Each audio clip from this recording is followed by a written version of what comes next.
both of us were in senior leadership roles in the health. I work in the health sector and Gordon in the disability sector. And we were looking for something different. We were looking for something to stretch us academically, but also to develop us in our roles at work. And so the MBA was a natural choice. As in Bradford, why do we choose Bradford? I mean, it was in the top 10 internationally, so that was a big pull. And the distance learning, that was a big deal to us. We didn't need to be going to necessarily be meeting lots of new people. We had a lot of work contacts, but and so that practicality was really important to us, wasn't it? And it was. No, just to add a couple of things. One, we were leaders in our field, but that was a fairly specific area, and so the MBA gave us an opportunity to broaden that thinking beyond our sector into what some may call the real world. Of business and the rest. So that was also a factor. The other thing was we were planning to emigrate to New Zealand and felt that having master's degrees would add weight to the application, the overall application. We did the first compulsory modules the same. So yeah, and we tied them all together, and then we could choose in the second year. So we chose slightly different ones, didn't we? I found it really helpful, to be perfectly honest. I was never going to compete in terms of marks, but I found it really helpful with Helen just being around doing the same thing. What really happened was we had no social life for about 2.5 years. But because we were both doing it, it was better. I think it worked. Again, it worked for us. Like other people, like if one of us had just been doing it, I think the other one would have found that quite hard. So working together was fine. When we did the first module, which was people in organisations, remember we both wrote our essays separately, and then we said, we'll swap and read each other's, and then give constructive criticism, and that was tough. That was a really tough moment. Going, what do you say? And we've got quite different complementary skills, so. I think that worked quite well.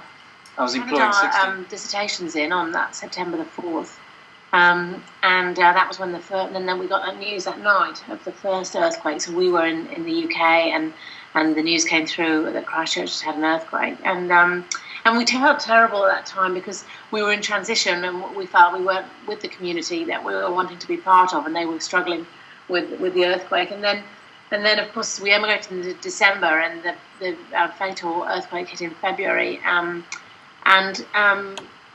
yes, it had implications for the house and the building, and even our one of our project managers on the build, his mother unfortunately was killed in the earthquake. So it affected everyone, didn't it? Yeah, it was absolutely massive. You can't, and you think that we thought we'd missed it, and although we were very pleased to have missed it, we also wondered what we'd missed. And then, of course, that was the September one this was an so-called aftershock, and it was smaller in scale, but actually because it hit the city, the devastation was extraordinary and extremely frightening. Helen was right in the middle of it on the 4th floor in the city centre, had an awful experience. I was here, we're about just over an hour out of the city, and the earth was I could see the road moving. I was just outside the house. We were at the sort of painting stage, right at the end of the building program, and it was just the road was moving up and down, and my only thought was to call Helen to say, "Don't come home. There's been a terrible earthquake here," not thinking that it was going to be worse. My daughter said we should have gone on brand designs because everything happened, including that, and then. The pound was plummeting against the New Zealand dollar at the time, over a third, over a very short period.